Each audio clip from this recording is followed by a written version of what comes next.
Most people by now have heard of crowdfunding sites such as Kickstarter.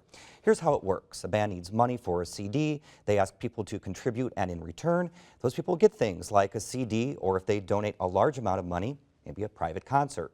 But crowdfunding is taking off to a whole new level. Real estate developers are starting to use crowdfunding sites to ask for contributions to their projects. And in return, you become an investor. As Gretchen Frazee reports, that presents a whole new set of opportunities and risks.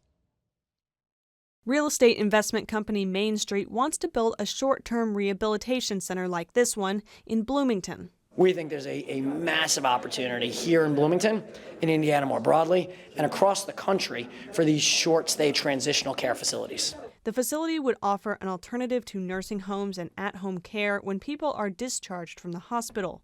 White calls it a luxury experience. We'll have 8 to 10 on-site common amenities, things like a movie theater, a music room, a hair salon. We'll have 2 to 3 on-site restaurants. Traditionally, to build this kind of a facility, Main Street would go to banks and investment brokers to get funding.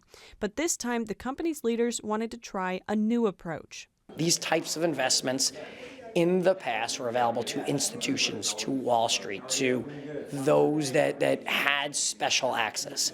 We want to democratize that. What we're here today to talk about. On a recent weekday in Bloomington, White is pitching the idea to a room full of potential investors. He's hoping to raise $1.5 million of the project's $13 million cost from individual investors. For the most part, they look like hotels. In fact, you can see here. But not everyone can invest. The Jobs Act allows companies to solicit investments through crowdfunding, but right now the Securities and Exchange Commission is limiting that to accredited investors, people who make at least $200,000 a year or have a net worth of more than $2 million. That's because there's an inherent risk in investments like the one Main Street is offering. The bad, as I characterize it sometimes with these crowdfunding platforms, is the potential for naive investors being coupled with naive entrepreneurs, and the result of that can be something that is not satisfying really for either of them. So far, people seem to be willing to take that risk, especially for the 14% return Main Street says it can produce. That's a pretty alluring figure, so I very definitely want to go on their website and look at facilities that they have developed. I'm actually going to go with a few people that were here today to a couple of the facilities in Carmel and Kokomo and kind of see what they've been building. And that's what makes real estate crowdfunding stand out from other investments. There's actually a building, previously built facilities, or in the Bloomington case, a plot of land that potential investors can see. It's very powerful because it's local, you can see it, you can touch it, you feel it. That's very different from, yeah, I put an extra $1,000 in my TIA CREF account that might grow at 5 to 7%, right? That's not very personal. You really don't know the companies or the founders that money's going to. But Saxton says people need to think critically about any company before investing. Crowdfunded real estate projects are popping up all over the nation, from Indianapolis to New York City. And most of the time, people use websites such as Fundrise or CrowdStreet to invest. So Saxton says investors need to check into the business's track record, read all the fine print, and make sure it's legitimate. This is especially important because the SEC is in the process of establishing rules that would open up crowdfunding to everyone, not just accredited investors. And that's something Main Street is excited about. We're always looking to innovate. We're always looking to, we call it positive dissatisfaction. This is working great. How can we do it better? How can we improve on what we're doing? And one of those things may very well be, as you point out, okay, so you've found success with accredited investors. Now, when the rules are written, would you go more broadly to all investors? Absolutely.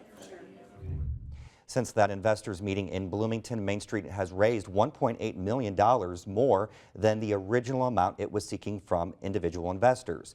Now, as we mentioned, that's only a fraction of the total cost of building the facility, but because it generated so much interest, company officials say they plan to rely more heavily on crowdfunding for future projects.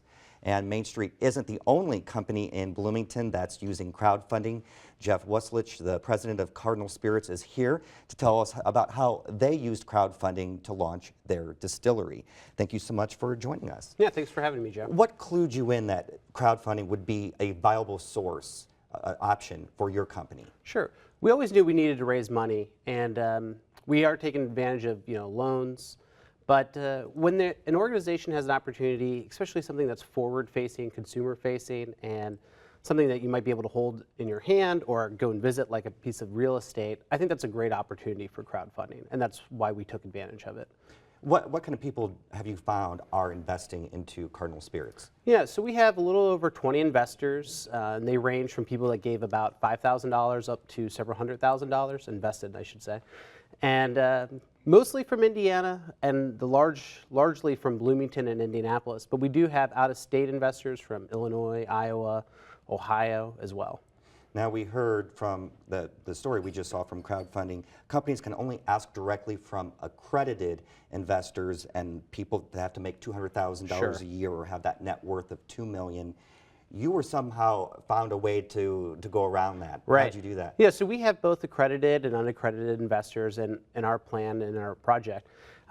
There is an exemption under Section 504, and I don't want to go into too many of the details here, but if a small business is willing to raise less than $1 million in a year and comply with the various state laws from which the investor comes from, you can raise from unaccredited and accredited investors. You do have to go through a broker. We went through a company that's based out of Indianapolis called LocalStake, which allowed us to get in touch with investors online and make the compliance part of it very easy.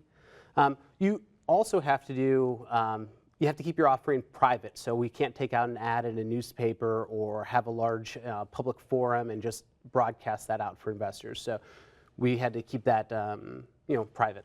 So your distillery is supposed to open later this year. That's right. For someone who's just looking at doing what you are doing right now, do you have any kind of words of advice or wisdom going through this process? Yeah, crowdfunding is not just like a magic wand that you can wave over and get lots of money.